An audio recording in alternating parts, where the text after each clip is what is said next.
ஆசீர்வதிப்பாராக. கரங்களை உயர்த்தி கர்த்தரை மகிமைப்படுத்தலாமா? ஹல்லேலூயா, ஹல்லேலூயா, ஹல்லேலூயா. கர்த்தர் நல்லவர். ஒவ்வொரு நாளும் தேவ கிருபை தான் உங்களையும் என்னையும் தாங்கி நடத்துகிறது. அவருடைய கிருபை ஒன்று நமக்கு போதுமானதாக இருக்கிறது. ஹல்லேலூயா. அவரே நம்ம இதுவரை பாதுகாத்து பலப்படுத்தி வழி நடத்துகிறவர். ஆமென். ஸ்தோத்திரம். தொடர்ந்து கால நேரத்தில் நம்முடைய சிந்தனைகளை ஆண்டுடைய வார்த்தை மேலே திருப்புவோம். ஆண்டவர் நம்மோடு இடைப்படுவாராக. கர்த்தருடைய வார்த்தைகளை நாம் கவனிக்க ஆண்டவர் நமக்கு ஒரு மனதை ஆவியானவருடைய கிருபைகளை நிறைவேற்றி தருவாராக. வாசிக்கலாம் வேதத்தில் ஆதியாகமத்தின் புத்தகம் 24ஆம் அதிகாரம். The book of Genesis chapter 24. ஆதியாகமத்தின் புத்தகம் 24ஆம் அதிகாரம் 48ஆம் வசனம். ஆமென். எடுத்தவர்கள் சத்தமாய் வாசிக்கலாம். ஆதியாகமம் 24:48. தலை குனிந்து வாசிக்கிறீங்க. எனக்காக கேட்கிறவர் வாசிக்க பார்க்கலாம். தலை குனிந்து கர்த்தரை பணிந்து கொண்டு நான் என் எஜமானுடைய சகோதரன் குமாரத்தியை அவர் குமாரனுக்கு கொள்ள என்னை நேர் வழியாய் நடத்தி வந்த என் எஜமானாகிய ஆபிரகாமின் தேவனாய் இருக்கிற கர்த்தரை ஸ்தோத்தரிக்கிறேன். ஆமென். என்னை நேர் வழியாய் நடத்தி கொண்டு வந்த ஆமென் தேவனாகிய கர்த்தரை ஸ்தோத்தரிக்கிறேன். ஆமென். இந்த வார்த்தையை சொல்லுகிறவன் எலியேசர். ஆமென். யார் இந்த எலியேசர்? ஆபிரகாமுடைய வேலைக்காரர்களுக்கு தலைவனாய் விசாரணைக்காரனாய் இருந்தவன். ஆமென். இந்த அதிகாரத்தின் இந்த சம்பவத்தை நாம் கவனிக்கிற போது இந்த 24ஆம் அதிகாரத்தை நாம் கவனித்தால் ஏன் இவன் இந்த வார்த்தையை சொல்லுகிறான்? இந்த சம்பவத்தை கவனிக்கிற போது ஆபிரகாமின் குமாரன் ஆபிரகாமுடைய மகன் ஈசாக்குக்கு பெண் பார்க்க வேண்டிய ஒரு சூழ்நிலை. அந்த பெண் பார்க்க வேண்டிய சூழ்நிலையில் ஆபிரகாம் வயதானவன். அதனால இந்த பொறுப்பை தன் மகனுக்கு பெண் பார்க்கிற பொறுப்பை தன்னுடைய வீட்டில் இருந்த வேலைக்காரர்களுக்கு தலைவனாய் இருந்த விசாரணைக்காரனாய் இருந்த எலியேசரிடத்தில் இந்த பொறுப்பை கொடுத்து என் குமாரனாகிய ஈசாக்குக்கு கானான் தேசத்தில் இப்பொழுது நான் குடியிருக்கிற இந்த தேசத்தில் கானானிய பெண்களில் என்னுடைய குமாரனுக்கு பெண் கொள்ளாமல் என்னுடைய தகப்பன் தேசமாகிய மெசொப்பொத்தேமியா, அதான் அவனுடைய ஊர் என்கிற கல்தேய பட்டணம், அதான் ஆபிரகாமுடைய சொந்த ஊர். என்னுடைய தகப்பன் தேசத்திற்கு நீ போய் என் தகப்பன் தேசத்தில் உள்ளவர்களில் என் குமாரனுக்கு ஏற்ற ஒரு பெண்ணை நீ என்ன செய்யணும்? கண்டுபிடிச்சு கொண்டு வரணும் அப்படி என்று அவனுக்கு தன் வேலைக்காரனத்தில் சொல்லுகிறான். உடனே வேலைக்காரனும் இந்த எஜமானும் உடன்படிக்கை பண்ணுகிறார்கள். நான் வேற தேசத்துல உங்களுக்கு பொண்ணை கொண்டு வராம ஆபிரகாமுடைய தேசம் மெசொப்பொத்தேமியா தேசத்திலேயே ஆபிரகாமுடைய மகன் ஈசாக்கு பெண் எடுத்துட்டு வருவேன். ஒருவேளை நான் போற தேசத்துல அந்த பெண் கிடைக்காட்டாலும் அல்லது அந்த பெண் வரமாட்டேன், அந்த நான் ரொம்ப தூரம் ரொம்ப தேசத்துக்கு வரமாட்டேன்னு சொன்னா நான் என்ன செய்யறது அப்படின்னு இந்த எலியேசர் வேலைக்காரன் கேட்கும்போது, ஒருவேளை அந்த பெண் உன் பின்னே வர மனதில்லாது இருந்தால் நம்ம ரெண்டு பேரும் சத்தியப்பிரமாண உடன்படிக்கைக்கு நீ நீங்களாக இருப்பார், இல்லனா கர்த்தருக்கு நீ பதில் சொல்லணும் அப்படின்னு சொல்றான். உடனே எலியேசர் என்ன செய்கிறான்? 10 ஒட்டகங்களை எடுத்துட்டு அந்த 10 ஒட்டகத்துல என்னெல்லாம் தேவையோ பெண்ணுக்கு கொடுக்கிறதுக்கு வழி பிரயாணத்துக்கு வேண்டிய ஆகாரம் எல்லாத்தையும் எடுத்துட்டு 10 ஒட்டகத்தையும் கூட வேலைக்காரங்களை கூட்டிட்டு எலியேசர் கிளம்பி போகிறான். அந்த ஏரியாவுக்கு மெசொப்பொத்தேமியா ஏரியாவுக்கு போகும் பொழுது இந்த மணப்பெண்ணை கண்டுபிடிக்கிறான், ரெபெக்காவை கண்டுபிடிக்கிறான்.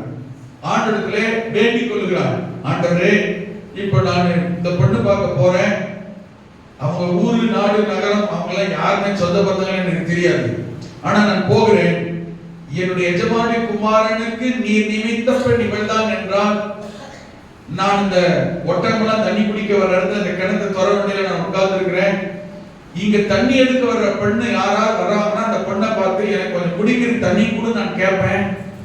அப்ப அவ சொல்லணும், உமக்கு மாத்திரம் அல்ல உங்களுடைய ஒட்டகங்களுக்கு தண்ணீர் வார்ப்பேன் என்று யார் சொல்லுகிறாளோ அதை செய்கிறாளோ அவள் தான் என் எஜமானுடைய குமாரனுக்கு கர்த்தர் நியமித்த மணப்பெண் என்கிறதை நான் உறுதிப்படுத்திக் கொள்கிறேன். ஆண்டவரிடத்திலே ஒரு ஜெப வேண்டுதல் அடையாளத்தை வைத்து ஜெபம்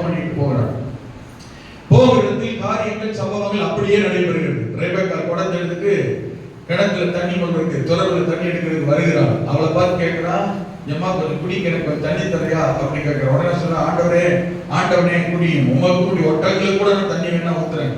ஆமென். ஆளை பாரு, மூஞ்சி முகரை பாரு, நானும் எவ்வளவு தூரம் தண்ணி வந்துட்டு இருக்கிறேன், காசு கொடுத்து தண்ணி வாங்கிட்டு இருக்கேன், தண்ணி இவருக்கும் இவருக்கு தண்ணி வேணுமா அப்படி. இந்த காலத்து பொம்பளை மாதிரி சொல்ல, இந்த காலத்து பொம்பளை பிள்ளைங்க நம்ம தண்ணி கேட்டாலும் அப்பா அம்மாவே கொடுக்கறதில்ல. அவன் எப்படிப்பட்ட பண்ணா இருக்க பாருங்க. அவனுக்கும் தண்ணி ஊத்திருக்கா, வேலைக்காரனுக்கும் தண்ணி ஊத்திருக்கா, மனுஷனுக்கு தண்ணி ஊத்தினாலும் பரவாயில்ல, 10 ஒட்டகத்துக்கு தண்ணி குடிச்சு ஊத்திருக்காருன்னா ஒரு ஒட்டகம் 6 மாசத்துக்கு ஒரு முறை தண்ணியே குடிக்குமா? அது வயிற்றுலேயே பெரிய ஒரு தண்ணி பை வச்சிருக்கிறதுனால என்ன செய்யும், அந்த அளவுக்கு தண்ணியை சேமிச்சு வச்சுக்கும். அப்பதான் அது பாலைவனத்துல வெயில் காலத்துல தண்ணி மழை இல்லாத இடங்கள்ல அந்த தண்ணியவே அது என்ன செய்யுமான்னா அதுவே அதை டைஜஸ்ட் பண்றதுக்கு தண்ணி எடுத்துக்கணுமா அதுக்குள்ளே. அதனால ஒட்டகம் அவ்வளவு தண்ணி குடிக்கும். அந்த ஒட்டகத்துக்கு 1-2 இல்லை, ஒத்த குடத்தை தூக்கிட்டு கிடத்துல ஏறி தண்ணி கொண்டு ஊற்றணும். பார்த்துக்கோங்க, யோசித்தாங்க. ஆமே, அப்படி சுவிட்ச் போட்டா சைன்னு தண்ணி வரும். அதை தண்ணி குடிச்சு குடிக்கவே ரொம்ப கஷ்டமா இருக்கு. ஆமா, ஒட்டகத்துக்கு. அதனால அன்னைக்கு அவங்க அப்புறம் இருக்காங்க, இன்னைக்கு இருக்கு, இப்படி இருக்கு. அதான் வித்தியாசம், வேற ஒண்ணும் இல்லை. அவ பாத்தீங்கன்னா 10 ஒட்டகத்துக்கு தண்ணி வார்த்து அவளுக்கு கொடுத்துருக்கா. உடனே இவனுக்கு பயங்கர ஆச்சரியம். ஆஹா, நான் நினைச்ச மாதிரி என்ன செஞ்சிருக்கு, எல்லாம் நடத்திட்டு இருக்கேன்.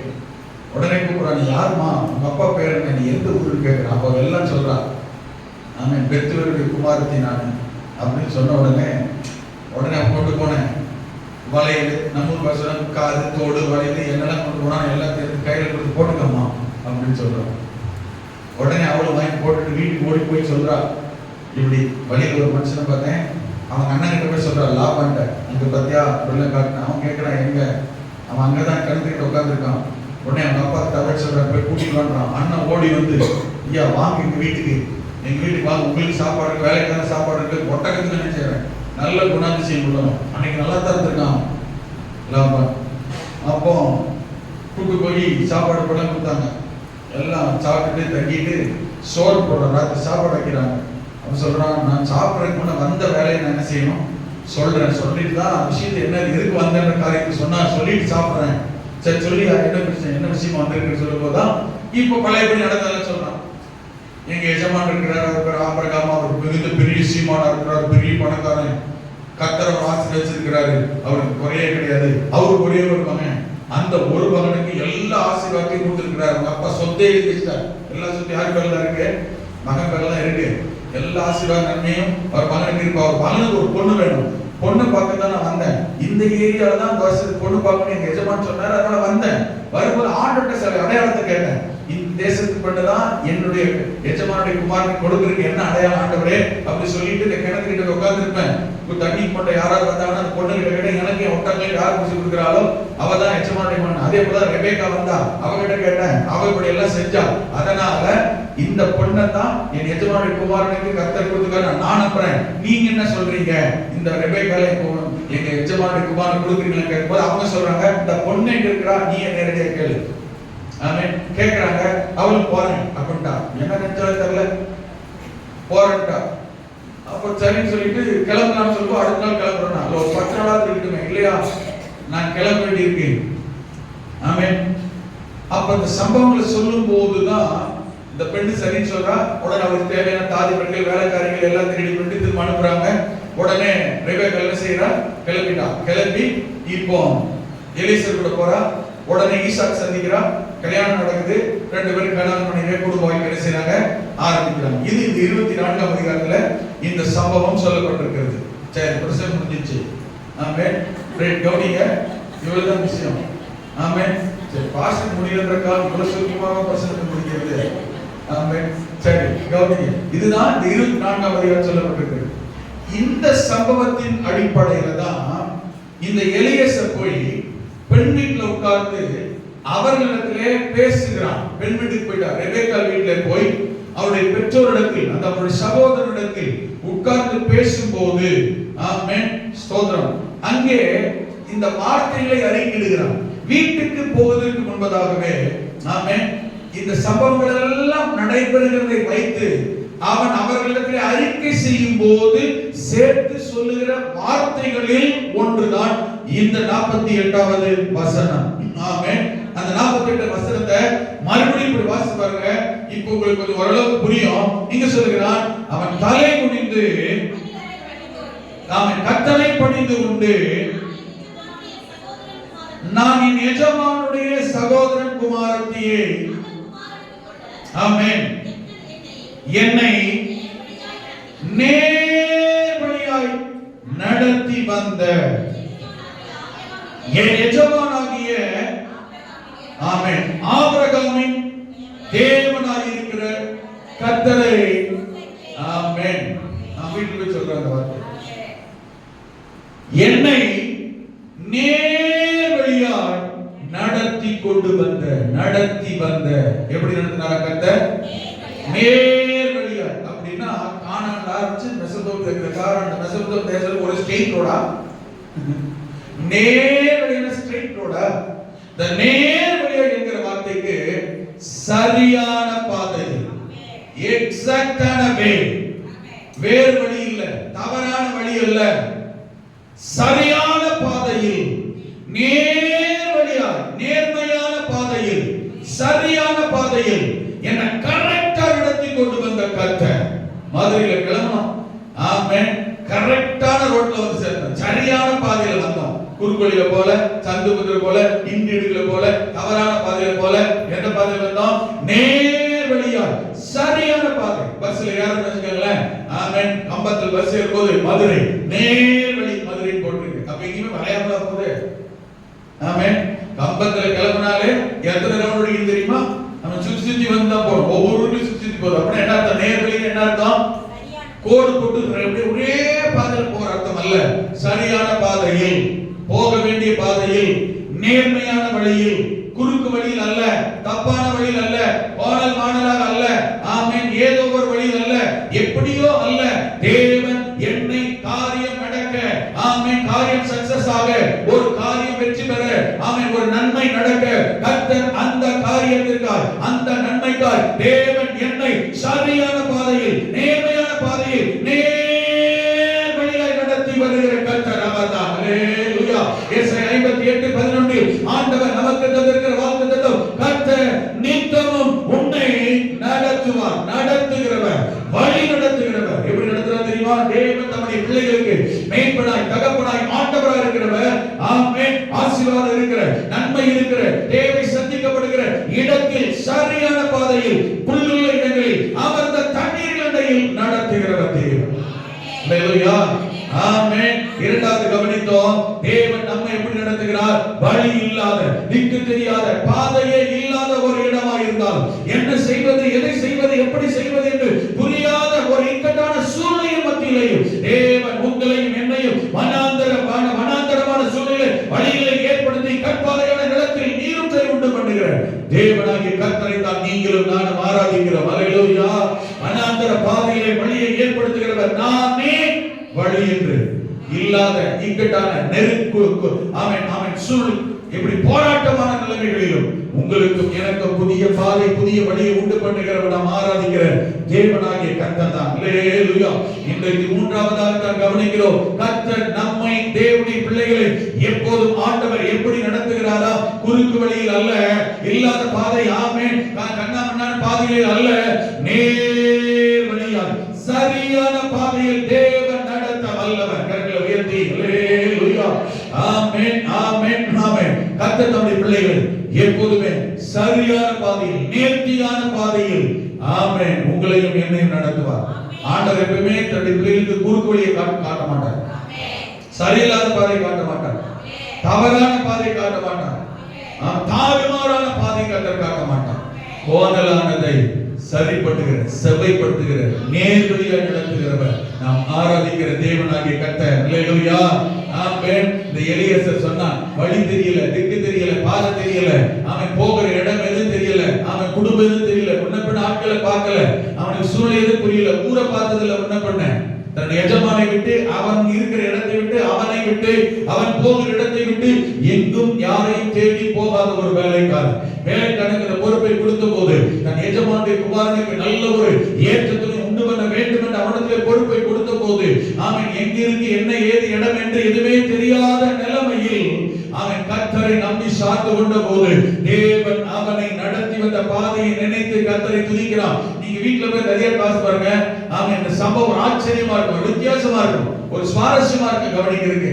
இவன் ஆண்டவருக்கு சொன்னதும் இவன் அங்க நடந்த சம்பவம் எல்லாம் ஏற்கனவே ஆண்டவர் பிக்ஸ் பண்ணி கரெக்டா ஒரு நாடகம் நடிக்கிறதுக்கு எப்படி ட்ரையல் ரிஹர்சல் பார்த்து டக்கு டக்கு டக்குன்னு நடக்குதோ அதே போலவே இந்த அதிக கிளாஸ் பாருங்க, ரிஹர்சல் பார்த்து உண்மையா நடக்கிறது போலவே சம்பவங்களை கர்த்தர் பிக்ஸ் பண்ணி வச்சிருப்பார். காரணம் தெரியுமா? தேவன் தன்னுடைய பிள்ளைகளுடைய வாழ்க்கையில எந்த நன்மை ஆசீர்வாதத்தையும் அவரை சார்ந்து கொள்கிற பிள்ளைகளுக்கு நேர்வழியாய் சரியான பாதையில் குறையில்லாமல் கரெக்டாய் செய்து முடிக்கிறவர் தேவனாகிய கர்த்தர். அல்லேலூயா. உங்களுடைய வழியையும் என்னுடைய வழியும் நேர்வழி ஆக்குகிறவர், சரியான பாதையை மாற்றுகிறவர், செம்மையான பாதையை நடத்தி உங்களை என்னை வழி நடத்துகிறவர் நாம் ஆராதிக்கிற தேவனாகிய கர்த்தர். ஒருவேளை நாம் நடக்கிற பாதையிலே வழியிலே பிரயாணம் இன்னும் வெகு தூரம் போய்கொண்டே இருக்கலாம், அல்லது நடக்க வேண்டிய காரியம் இன்னும் நடக்காமலேயே காலதாமதமாக இன்னும் தூரமாய் தூரமாய் தூரமாய் தள்ளிக்கொண்டே போகலாம். ஆனாலும் கர்த்தர் தூரமாய் இருக்கிற குறுக்கு வழியை காண்பிக்கிறவர் அல்ல, ஏதோ தானே என்று காண்பிக்கிறவர் அல்ல, ஏதோ ஒன்றை செய்கிறவர் அல்ல. தேவன் எதை செய்தாலும் நெடுந்தூரமாக இருந்தாலும் காலதாமதமானாலும் அவன் நேர்வழியால் சரியான பாதையில் சரியான இடத்தில் நடத்துகிறவர் கர்த்தர். நேர்வழியால் தேவன் நடத்துவார். நேர்வழியால் சரியான பாதையில் நடத்துகிற தேவன்.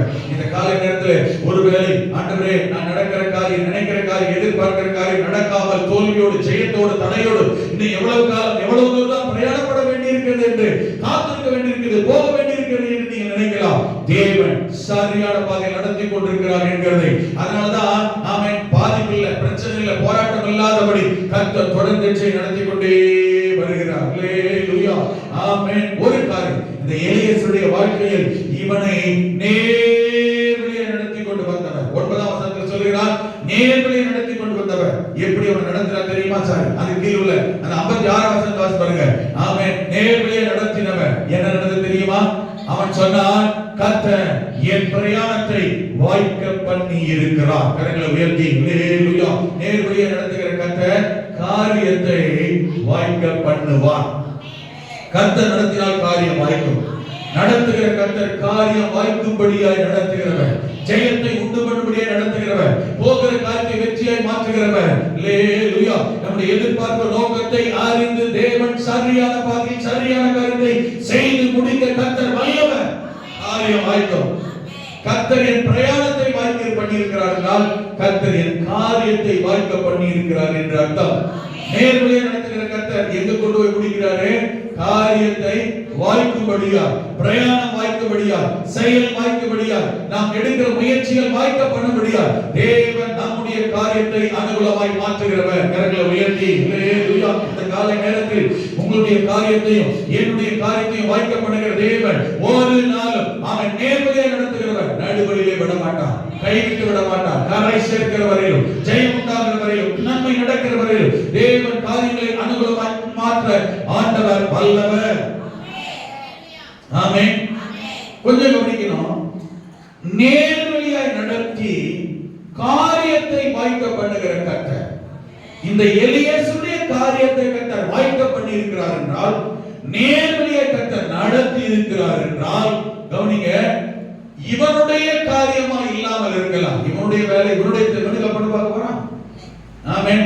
இவனுடைய வேலையா இல்லாமல் இருக்கலாம், இவனுடைய தேவையா இல்லாமல் இருக்கலாம். ஆனால் தன் எஜமானுடைய காரியத்தை, எஜமானுடைய தேவையை, அவனுடைய குடும்ப விஷயத்தை தன்னுடைய விஷயமாய், தன்னுடைய பொறுப்பாய், தன்னுடைய தேவையாய், தன்னுடைய வேலையாய் இவன் ஏற்றுக்கொண்டு ஆமென் அந்த காரியத்திற்காக தன்னை அர்ப்பணித்து முயற்சி எடுக்கிறபடினால் கர்த்தர் நடத்துகிற நேர்வழியில் நடக்கிறவனாய் இருந்தபடியினால் இவன் காரியத்தை கர்த்தர் வாய்க்க பண்ணினான். ஆமென். அப்ப எலியாசு அறிக்கையிடுகிறான், என்னை நேர்வழியை நடத்தி கொண்டு வந்த கர்த்தர், என் காரியத்தை வாய்க்க பண்ணின கர்த்தர். அப்படி என்றால் இந்த எலியாசுடைய காரியத்தை வாய்க்க பண்ணுகிறதற்கும், ஆமென், இவனை நேர்வழியை கர்த்தர் நடத்தி வந்ததற்கும் காரணம் என்ன? இவன் எப்படிப்பட்டவனாய் இருந்தான்?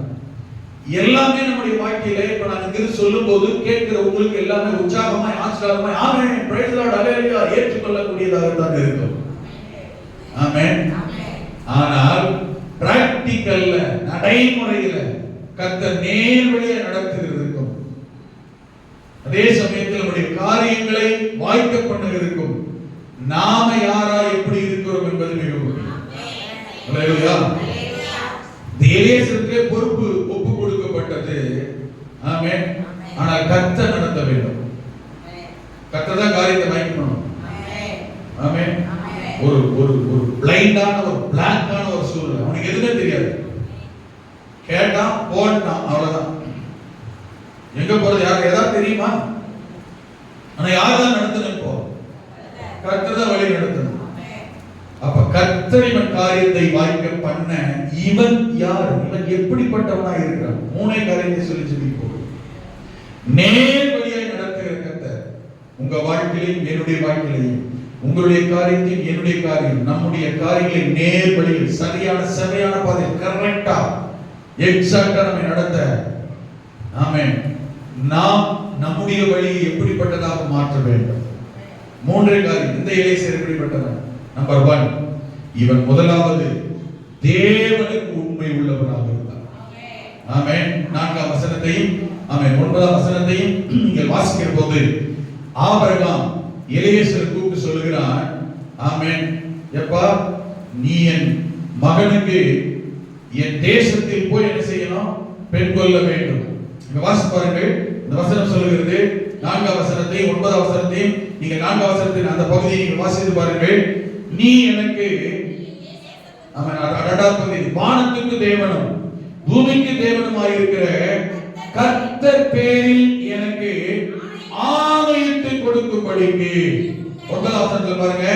அப்பொழுது அந்த ஊழியக்காரன் தன் கையை தன் எஜமானாகிய ஆபிரகாம் தொடையில் வைத்து இந்த காரியத்தை குறித்து அவனுக்கு ஆணையிட்டு கொடுத்தான். கர்த்தர் பேரில், தேவன் பேரில் ஆண்டவரை வைத்து உனக்கும் எனக்கும் இடையில நான் சொல்லுகிற இந்த காரியத்தை நீ உண்மையா சரியா செய்யும்படிக்கு யார் தான் உனக்கும் எனக்கும் இடையில நடுவராக இருப்பது? கர்த்தர். தேவனுக்கும் தேவனுக்கு முன்பதாய் உனக்கும் எனக்கும் இடையில நடு நிற்பது, ஆமென், ரெண்டு பேருக்கு இடையில ஆமென் நடுவராக இருப்பது தேவன். தேவனை வைத்து தேவன் பேரில் நீ எனக்கு ஆணையிட்டு கொடுக்க வேண்டும். ஆமென். அதே போல இவனும் ஆபிரகாமுக்கு கர்த்தர் பேரில் என்ன அர்த்தம் தெரியுமா?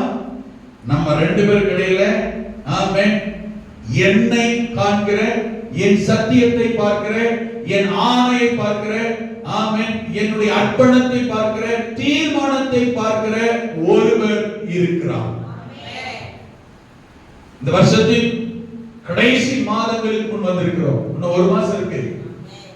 நீங்கள் நானும் இந்த வருஷத்தின் ஆரம்பத்தில் தேவனுக்கு முன்பதாய் செய்த தீர்மானங்கள், பொருத்தனைகள், உறுதி, ஆணை எப்படி இருக்கிறது?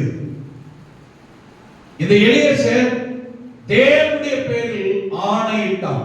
இதை கட்டாயம் செய்வேன், இப்படித்தான் நடப்பேன், இதை விட்டு மாற மாட்டேன்.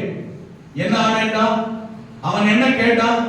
என்னுடைய தகப்பன் வீடு, என்னுடைய தேசத்தில், என் ஜனங்களில், ஆமென், அடுத்து வேற தேசத்தில் வேற யாரையாவது ஏதோ ஒரு பெண்ணெல்லாம் கொண்டு வரக்கூடாது.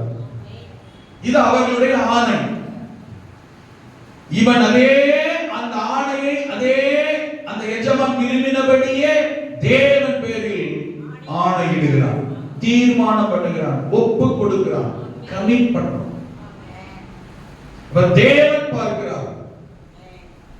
நீங்கள் நானும் தேவனுக்கு முன்பதாய் நம்முடைய ஆணை, தீர்மானம், பொருத்தனை இந்த வருஷத்தில் தேவனுக்கும் எனக்கும் உங்களுக்கும் ஆண்டவருக்கும் நமக்கும் தேவனுக்கும் இடையே நாம் செய்த தீர்மானம், பொருத்தனை, கமிட்மெண்ட் எப்படி இருக்கு? ஆணையை பார்க்கிற தேவன். உங்களை என்னை கத்த நேர்வழியை நடத்தணும், சரியான பாதையில் நடத்தணும், செவ்வையான பாதையில் நடத்தணும், நம்முடைய காரியத்தை சக்சஸ் ஆகி மாற்ற விரும்புகிற தேவன். அவரோடு நாம் செய்த ஆணை, பொருத்தனையை, தீர்மானங்களை நிறைவேற்ற உண்மையுள்ள தேவனாக இருக்கிற கர்த்தர் அவருடைய பார்வையில் ஆமென் நாம் செய்த தீர்மானம், பொருத்தனை, ஆமென், ஆமென். இவன் தேவனுக்கு அவனிட்ட ஆணையில் தேவனுக்கு என்பதாய் யாரோடு தீர்மானம்? எஜமானுடைய விஷயம் தேவனுக்கு என்பதாய் ஆணையிடுகிறார். கர்த்தர் பார்க்கிறார் என்று. அல்லேலூயா. ஆமென். நம்முடைய வழியை மாற்றப்படுகிற கர்த்தருக்கு நம்முடைய வழி எப்படி இருக்கு? நாம் செய்த பொருத்தம் எப்படி இருக்கு? கொஞ்சம் நிதானிக்க கர்த்தர் கிருபை செய்வாரா? ஆமென். இவன் கர்த்தருக்கு ஆணையிட்ட விஷயத்தில் தவறாது இருக்கிறது. ஆமென். கர்த்தருக்கு பயந்து நடக்கிறவன் என்கிறதை காண்பித்தான். நம்முடைய வாழ்க்கையிலே நம்மை நம்ம நேரடியாக தரிசிக்காத ஒருவரை நாம் ஆராதித்துக் கொண்டிருக்கிறோம். டெய்லி ஆண்டவர் கைகுலிக்கிட்ட வரோம். ஆமென். நாம் தரிசித்து நடவாமல் விசுவாசித்து நடக்கிறோம். ஆண்டவர் ஒரு நாள் சாமி உருவத்தை பார்த்து நம்ம பார்த்து நடக்கல. கர்த்தர் இருக்கிறார். விசுவாசித்து நடக்கிறோம். காணாத தேவனை ஆராதிக்கிறோம். காணாத தேவனை ஆராதிக்கிற அவர் மேல் நம்பிக்கையும் பயபக்தியும் எப்படி இருக்கிறது? நிறைய பேருடைய வாழ்க்கையில கர்த்தரை கண்ணார காணாதனால பயமும் கிடையாது, பக்தியும் கிடையாது. என்ன வேணாலும் செய்யலாம், என்ன வேணாலும் பேசலாம், எப்படி வேணாலும் நடக்கலாம், நம்முடைய வழியை எப்படி வேணாலும் மாற்றிக் கொள்ளலாம். நாம என்ன அவரை காணாமல் இருக்கிறோம். ஆகார் சொன்னார், அவர் என்னை காண்கிறவர், நீர் என்னை காண்கிறவர். அல்லேலூயா. நீர் என்னை காண்கிறவர். எலியேசருக்கு நம்பிக்கை இருந்துச்சு. நான் ஆணையிட்ட, ஆமென், நான் உடன்படிக்கை பண்ணின இதை காண்கிற தேவன் ஒருவர் இருக்கிறார் என்று காண்கிற தேவனுக்கு முன்பதாய் பயபக்தி உள்ளவனாய், ஆமென், கர்த்தர் பார்க்கிறார் என்கிற ஆணையை பார்க்கிறார் என்கிற உணர்வுள்ளவனாய் இந்த எலியேசர் வேலைக்காரன் தான். ஆனா அந்த காரியத்தை செய்யறதுல உண்மை, ஒரு காரியத்தை நடப்பிக்கிறதுல உண்மை. கர்த்தர் பார்க்கிறாரே. மனுஷனுடைய காரியம் தான், பாஸ்டருடைய காரியம் தான், வீட்டுக்காரருடைய காரியம் தான், வீட்டில் உள்ளவங்களுடைய காரியம் தான். ஆனா இதை யார் பார்க்கிறாங்க? அதுவும் யாரை வைத்து ஆணையிட்டு இருக்கிறேன்? கர்த்தர் பேரில், வானத்தை பூமியை படைத்த கர்த்தர் பேரில் ஆணையிட்டு இருக்கிறேன். எப்படி இருக்கணும்? அல்லேலூயா. இரண்டாவது எப்படிப்பட்டது தெரியுமா? தேவனுடைய விஷயத்தில், ஆமென், தேவனுக்கு உண்மை உள்ளவன். ஒரு ஆணையிட்டதை கர்த்தர் பார்க்கிறார் என்கிற ஒரு பயபக்தி, உடன்படிக்கையில் பயபக்தி, பொருத்தனையில் பயபக்தி, தீர்மானத்தில் பயபக்தி. ஆனா யாரோடு பண்ணணும்? யார் பேர்ல பண்ணணும்? கர்த்தர் பேர்ல தீர்மானம் பண்ணிட்டு, கர்த்தர் பேர்ல பொருத்தனை பண்ணிட்டு, கர்த்தரோடு உடன்படிக்கை பண்ணிட்டு, கர்த்தரை வச்சு சொல்லிட்டு, இப்ப அதை நிறைவேற்றுகிறதில், நடந்து கொள்கிறதில், செயல்படுகிறதில் எப்படி இருக்கிறோம்? நாம் இதில் சரியா இருந்தால் கர்த்தர் நம்மை நேர்வழியாய் சரியாய் காரியத்தை வாய்ப்பார். இல்லாத பட்சத்தில் சுத்த உடன்தான் செய்வார். ஆமென். அடுத்து தேவனுக்கு உண்மையுள்ளவன் என்கிறது இவன் எப்படிப்பட்டவனா இருக்கிறான் கவனிங்க. இரண்டாவது வசனத்தை பாத்தீங்கன்னா அங்க சொல்லப்பட்டிருக்கிறது, இந்த எலியேசர், இரண்டாவது வசனத்தை பாருங்க, இந்த எலியேசர் தன் வீட்டில் உள்ளவர்கள் வயதில் மூத்தவனும்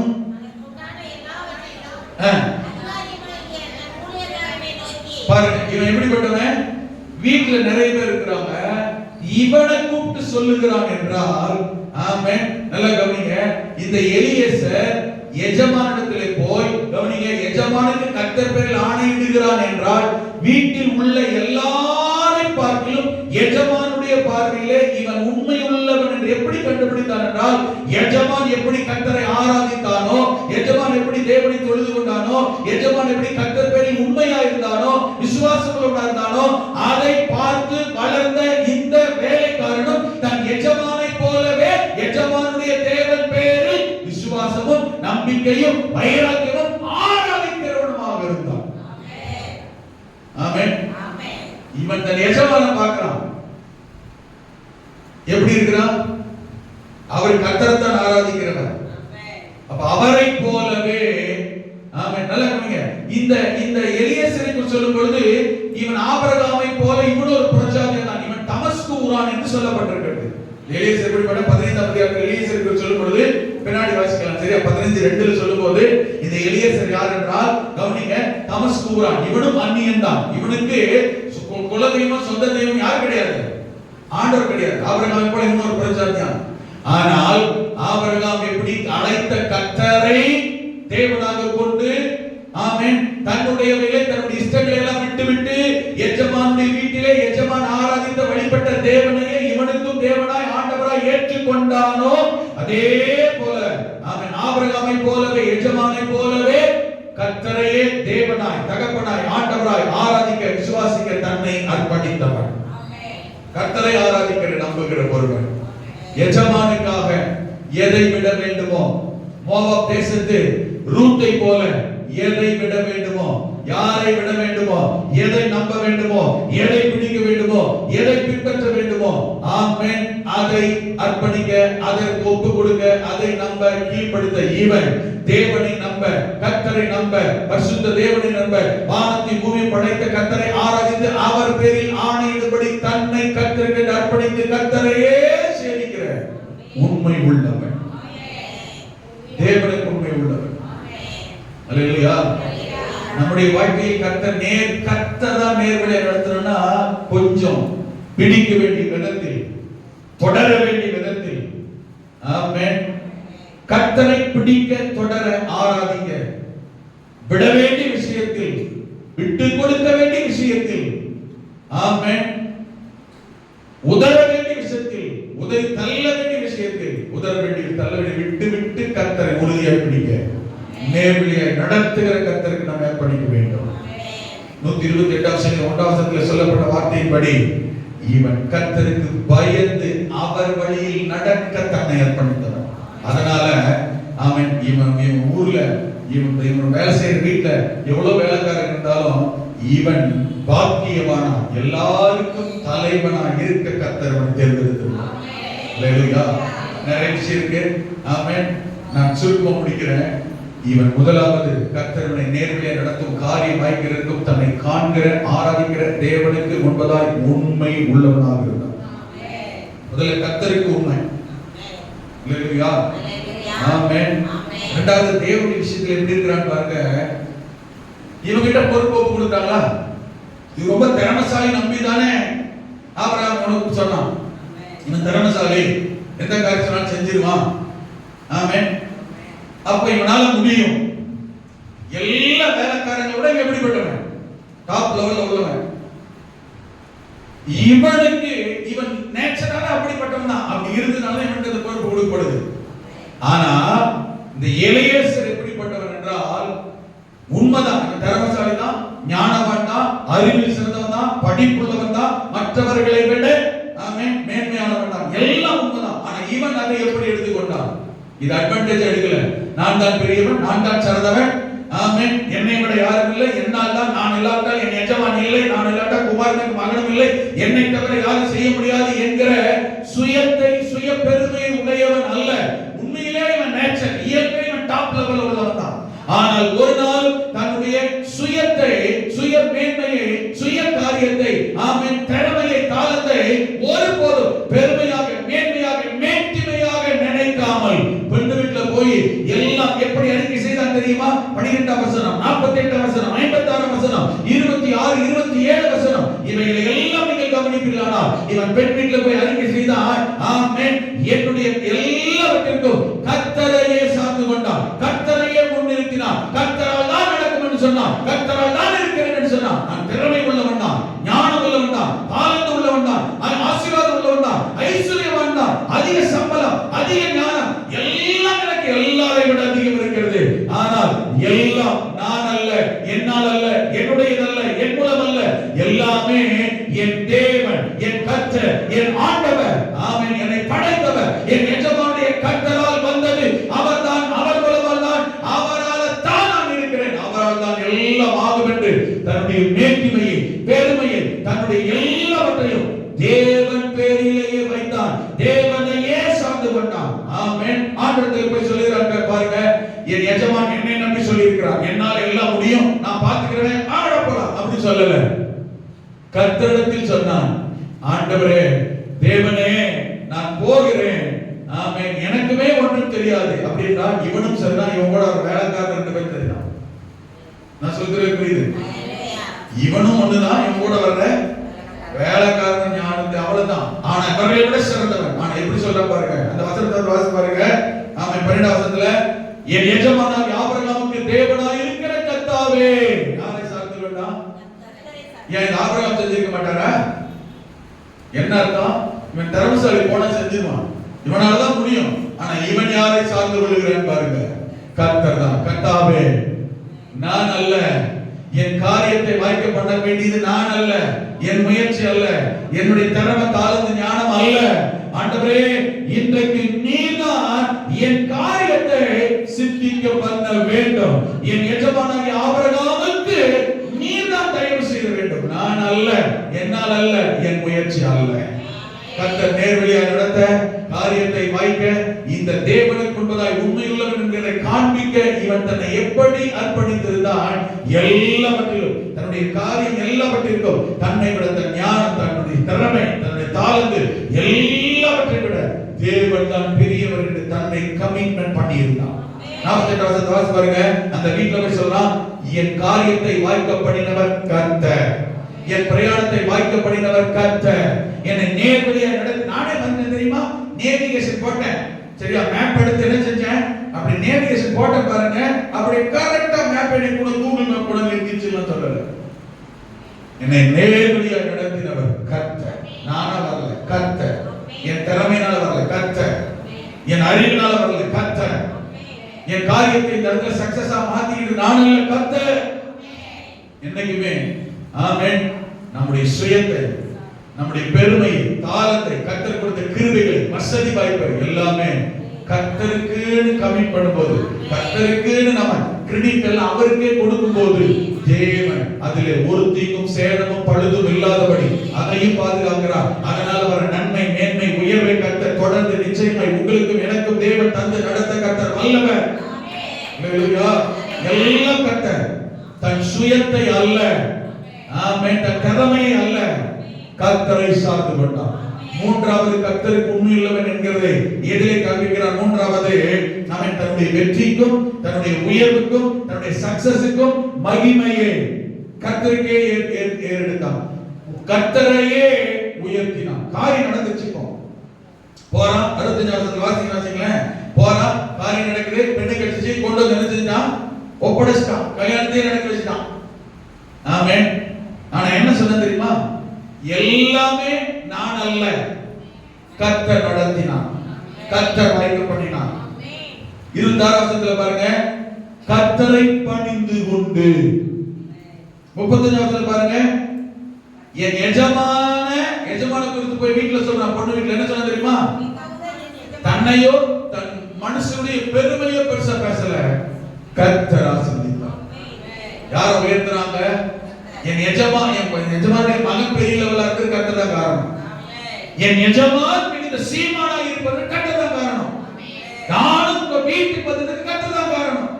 எல்லாத்துக்குமே யார சொன்னா, கர்த்தர், கர்த்தர், கர்த்தர், கர்த்தர்.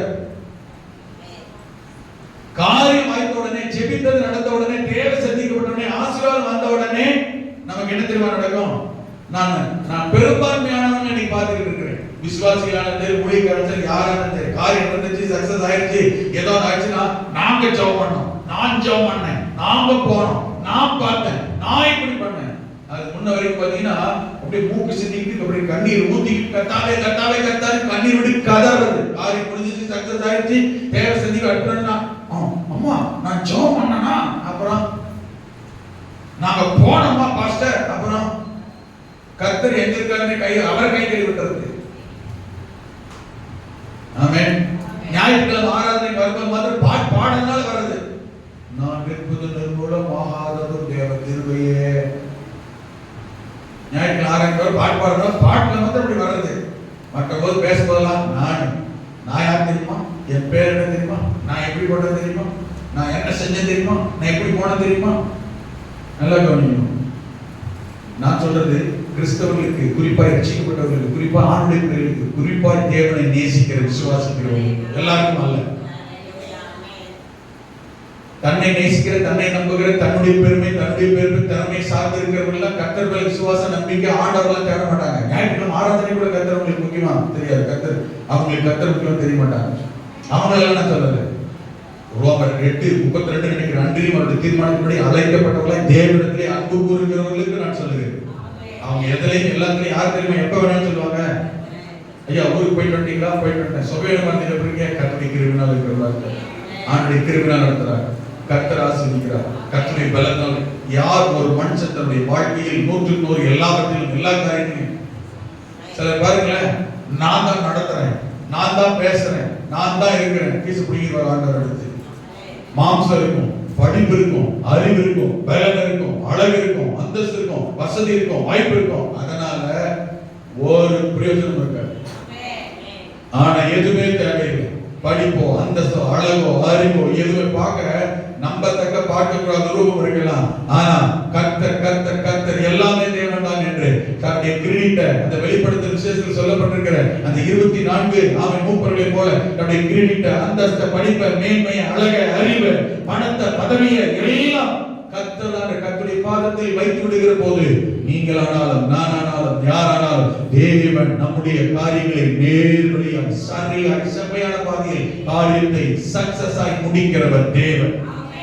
எப்போதுமே கர்த்தருடைய பிள்ளைகளை குறித்து நான் சொல்லிக் கொண்டிருக்கிறேன். கர்த்தரால் நடத்தப்படுகிற, கர்த்தரால் ஆசீர்வதிக்கப்படுகிற, கர்த்தரால் நன்மை அனுபவிக்கிறவர்களுக்கு சொல்லிக் கொண்டிருக்கிறேன். நாம் அடைகிற பெற்றுக்கொள்கிற சகல ஆசீர்வாதங்களை எப்போதும் ஆண்டவரால் தான், தேவன் தான், தேவனுக்கு தான் என்று யாரெல்லாம் இருக்கிறோமோ சொல்லுகிறோமோ, ஆமென், இன்னும் இன்னும் இன்னும் இன்னும் கர்த்தர் மேன்மைப்படுத்திக் கொண்டே உயர்த்தி கொண்டே ஆசீர்வதித்துக் கொண்டே தேவன் இருப்பார். ஒரு நாள் கர்த்தர் கீழே வெட்டவே மாட்டார். ஆசீர்வதிக்கிறது தெரியுமா? எதை செய்தாலும் என் மகன், எதை செய்தாலும் என் மகள், என்னைத்தான் நான் தான் என்று என்னைத்தான் பெருமைப்படுத்துகிறார்கள், என்னைத்தான் மெச்சி கொள்ளுகிறார்கள், என்னைத்தான் உயர்த்துகிறார்கள், என்னைத்தான் மகிமைப்படுத்துகிறார்கள் என்று கர்த்தர் பார்க்கிற போது ஆமென், இன்னும் மேன்மை வரும், இன்னும் நன்மை வரும், இன்னும் அற்புதம் நடக்கும், இன்னும் ஆசீர்வாதம் வரும். இந்த எலியேசர் கர்த்தர் தன்னை நேர்வழியாய் நடத்துவதற்கு அந்த தேவனுக்கு உண்மை உள்ளவனாக இருந்தார். இரண்டாவது, தன்னுடைய எஜமானுக்கு உண்மை. தனக்கு மேலாய் இருக்கிற, ஆமென், தன்னை நடத்துகிற, தனக்கு அதிகாரியா இருக்கிற, தனக்கு ஓனரா இருக்கிற, தனக்கு எஜமானா இருக்கிற, ஆமென், தனக்கு தன்னை வாழ வைத்துக் கொண்டிருக்கிற, வாழ வைக்கிறது கர்த்தர் தான். யார் மூலம்? ஆமென், யார் மூலம்? யாரை வச்சு? எஜமான். எஜமானுக்கு உண்மை உள்ளவனாக இருந்தார். நமக்கு மேல் ஒரு பொறுப்பாளர்கள் இருக்கிறார்கள் என்றால், நமக்கு மேல் ஒரு ஓனர், ஒரு மேனேஜர், நமக்கு மேல் அதிகாரம் உள்ளவர்கள் இருந்தார்கள். கவனிக்க, அவங்க யாரோ எப்படிப்பட்டவங்களோ, நாம யாரு சொல்லுங்க? நாம யாரு? தேவனுடைய பிள்ளைகள், நாம கர்த்தருடையவர்கள், நாம கர்த்தருடையவர்களாகத்தான் இருக்கிறோம். நமக்கு முன்ன இருக்கிறவங்க எப்படி இருக்கிறாங்களோ, நமக்கு மேல இருக்கிற அதிகாரி எப்படிப்பட்டவனோ, நமக்கு நாம் பார்க்கிற நமக்கு முன்னணியில் நமக்கு அடுத்த வரிசையில் இருக்கிறவர்கள் எப்படிப்பட்டவர்களோ, எதிர்பார்க்கிறவர்கள் அல்ல, எதிராக இருக்கிறவர்கள், எதிரில் இருக்கிறவர்கள், ரட்சிக்கப்பட்டவர்களாக இருக்கலாம், ரட்சிக்கப்படாதவர்களாக இருக்கலாம், நம்முடைய தரத்திற்கும் தராதரத்திற்கும் ஏற்றவர்களாக இல்லாமல் இருக்கலாம். என்னை பொறுத்தமட்டில் நான் யார்? அவன் ரட்சிக்கப்படலன்றதுக்காக அப்படி நடந்துக்கிறான், நானும் அப்படித்தான் நடந்து கொள்கிறேன். நடந்து கொண்டால் கவனிக்கணும், அவன் ரட்சிக்கப்படாத சுபாவத்துக்கும் ரட்சிக்கப்பட்டு பரிசுத்தாவியானவரால் நடத்தப்படுகிறேன் என்கிற என்னுடைய சுபாவத்துக்கும் என்ன இல்லை? சொல்லுங்க, என்ன இல்லை? நம்முடைய தரத்தை அவங்களோடு ஒப்பிட்டு நாமே தாழ்த்திக் கொள்கிறோம்.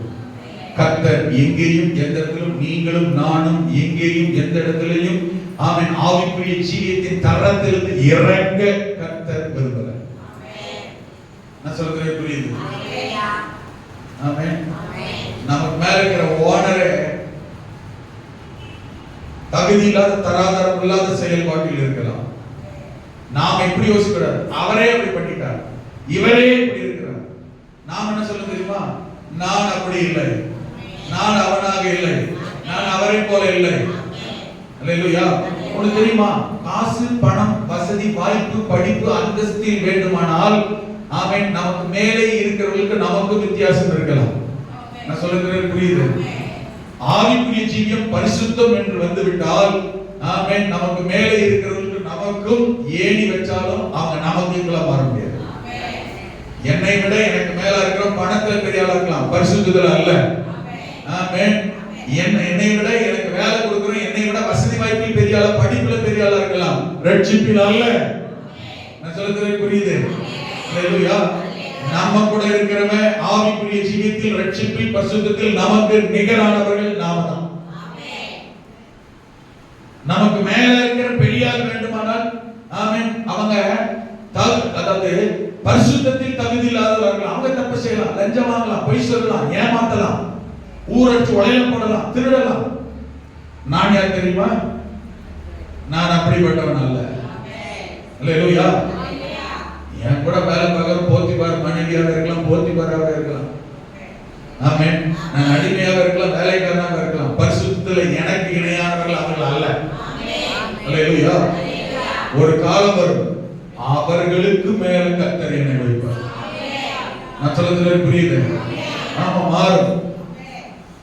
ஒரு பதவியில் அவங்களுக்கு மேல வராம இருக்கலாம், ஆனா அவங்க உங்களிடத்துல வந்து வேதத்தை சொல்லுகிறபடி ராஜாக்கள் உங்களிடத்துல வந்து மண்டிடுவார்கள். தெரியுமா? அடிமையா இருக்கிறதல்ல, ஜெபம் பண்ணுங்க, எனக்காக வேண்டுதல் செய்யுங்க, எனக்காக பரிசு பேசுங்க, உங்க ஆண்டவர்கிட்ட சொல்லுங்க. நமக்கு கீழே வேண்டுதல் செய்கிறவர்களாய் கர்த்தர் அவர்களை மாற்றுவார்.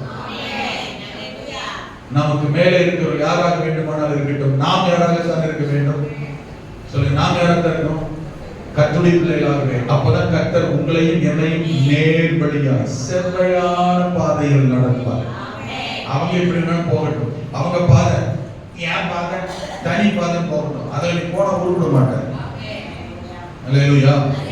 கொஞ்சம் கவனிங்க. எஜமானுக்கு உண்மை உள்ளவன். இவன் எஜமானுக்கு எப்படிப்பட்ட உண்மை உள்ளவனா இருந்தா, ஆமென். இந்த அடையாளத்தை பாருங்களேன்.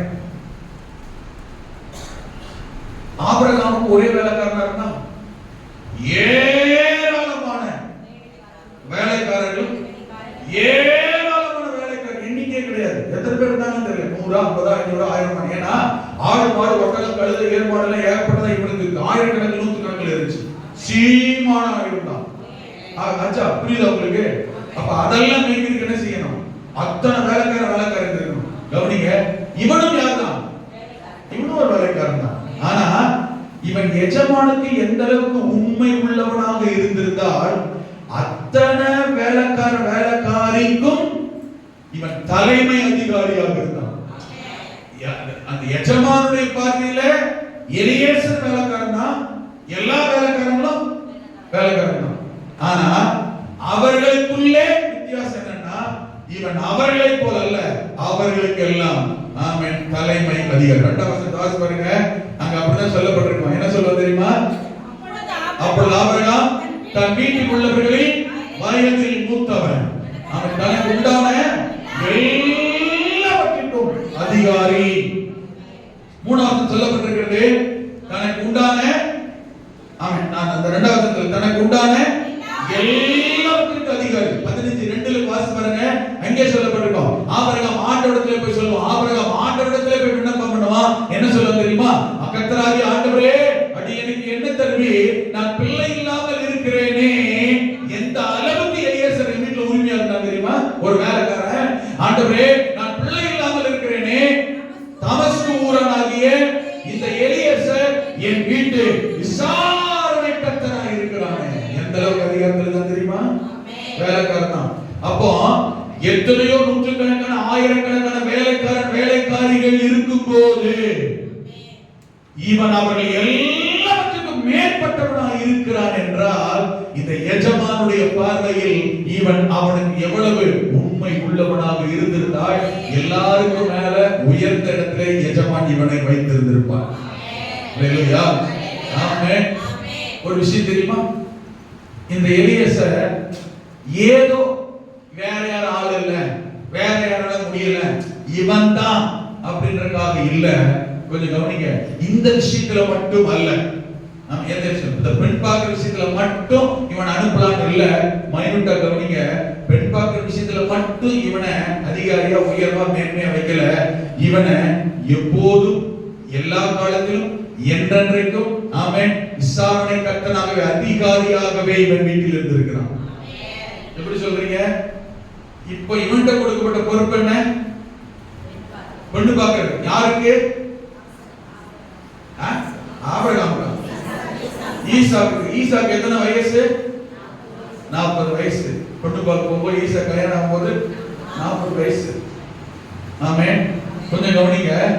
இப்ப 40 வயசுல பொண்ணு பார்க்க போறான்னா இல்லையா? இப்ப 40 வயசு ஆயிடுச்சா? ஆதியாகமம் 12:2ல ஆபிரகாம் போய் கொஞ்சம் கவனிங்க. ஆண்டவர்ட்ட என்ன சொல்றான்? இப்பதான் வாசம் 15:2 சாரி என்ன சொன்னா? இப்பதான் ஆபிரகாம் ஆண்டவர்ட்ட போய் என்ன சொன்னா? ஆபிரகாம் கர்த்தராகிய ஆண்டவரே என்ன தருவி? வெயிட் ஆபிரகாம் என்ன ஸ்டேட்மென்ட் கொடுக்கிறான்? இப்போ எனக்கு இப்போ வாஸ்தவமே எலியேசர் எங்க போறான்? யாருக்கு?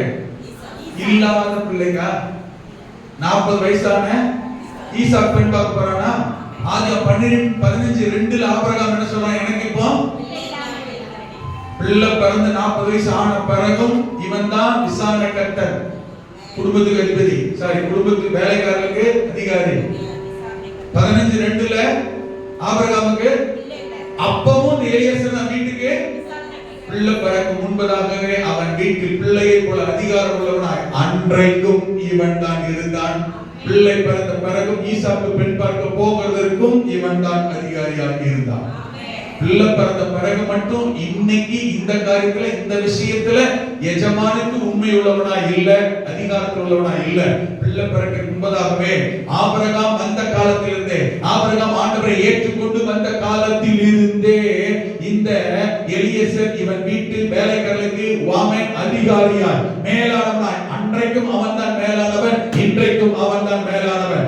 ஆரம்ப காலத்திலிருந்து கடைசி வரையிலும் இந்த எலியேசர் ஆமென் எப்போதுமே எஜமானுக்கு உண்மையுள்ளவனாய், உகந்தவனாய், ஏற்றவனாய், ஏதோ ஒரு காரியத்தில் அல்ல, எல்லா காரியத்திலும் எல்லா காலத்திலும் உண்மை உள்ளவனாகவே இருந்தான்.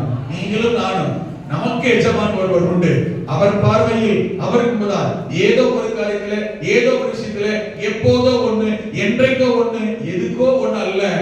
தேவன் உங்களிடத்திலும் என்னிடத்திலும் எதையெல்லாம், எதிலெல்லாம், எப்பொழுதெல்லாம் எதிர்பார்க்கிறாரோ அதிலெல்லாம், அப்பொழுதெல்லாம், அவைகளெல்லாம் உண்மையாகவே இருக்க கர்த்தர் கிருபை செய்வாராக.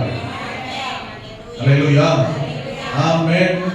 எஜமான்களுக்கு தன் காரியத்தில் தனக்கு மேலானவர்களுக்கு, தனக்கு பொறுப்பு கொடுத்தவர்களுக்கு, தன்னை நடத்துகிறவர்களுக்கு ஆமென் உண்மையாய் இருக்கிற யாரையும் கர்த்தர் ஒரு நாள் கீழே விட்டதே இல்லை. தாவீதை பாருங்களேன், 1 சாமுவேல் 18:5 வாசிப்பீர்களானால் 1 சாமுவேல் 18:5 வாசிக்கிற போது தாவீதை குறித்து சொல்லப்பட்டிருக்கிறது.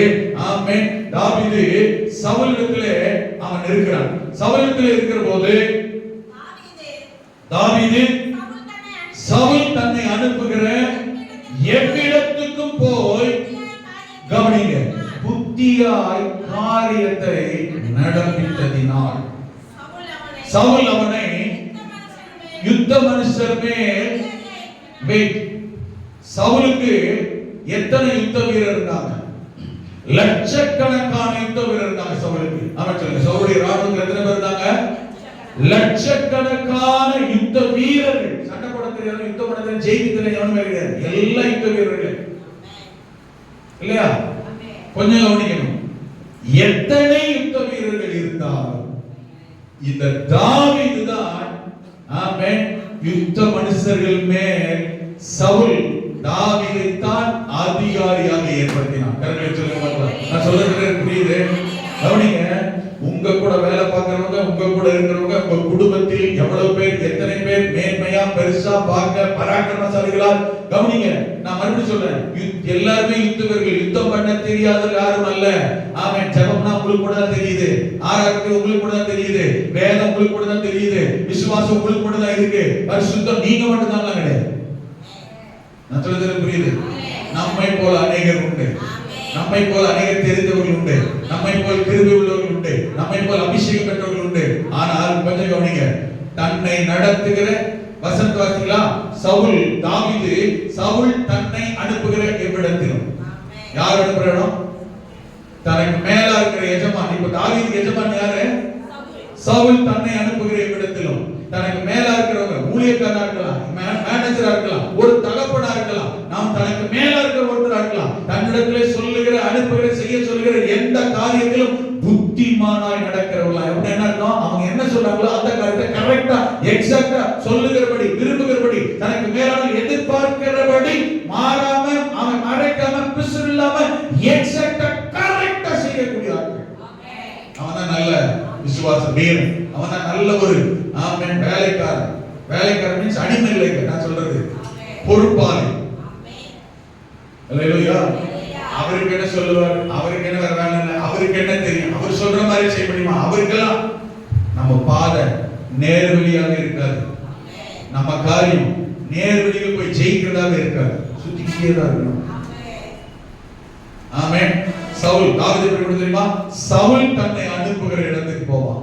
போகிற இடத்துல புத்தியா அப்படின்னா கரெக்டா எக்ஸாக்ட்டா செய்ய வேண்டியதை சக்சஸா செஞ்சு முடிச்சிட்டு தான் வருவான். இப்ப பாருங்க, இவனை என்ன செய்யறான் எஜமான்? லட்சக்கணக்கான யுத்த மனுஷர் உண்டு, அவர்கள் எல்லாருக்கும் மேல அதிகாரியா. அல்லேலூயா. கரங்களை சொல்லுங்க.